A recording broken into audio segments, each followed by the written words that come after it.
Mashalloh, uni go'zalligini qarang. Toza baxmalda gulsiz rangidan. Assalomu alaykum, bizni kuzatib turgan hurmatli udum kuzatuvchilari. Ko'rishingiz mumkin, sizning fikringiz biz uchun juda qiziqda. Toza baxmalda gulligidan yana bir mijozimizga, Hurriyat opamizga 10 ta 3 metrlik ko'rpacha tiktirib, paxtob tayyorlab berdik. Va mana bu toza baxmalimizda Toshkentlik mijozimizga 6 ta 2,5 metrlik ko'rpacha, 6 ta 60-60 yostiq tiktirib tayyorlab berdik.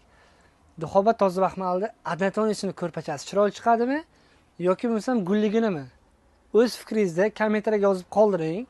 Sizning fikringizni albatta inobatga olamiz. Kamera olib keling. Qovoq liniyasiga e'tibor qiling. Mana 1, 2, 3, 4, 5, 6, 7 ta qator. Shuncha bo'ldi. Bitta ko'rsatib o'taydi. Bu ko'rpachaning qovurilishini ko'rib bitta baho bering. Qanaqa uni qovurishlari?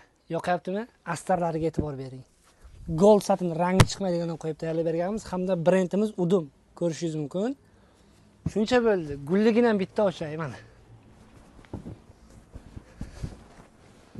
Mana qarang.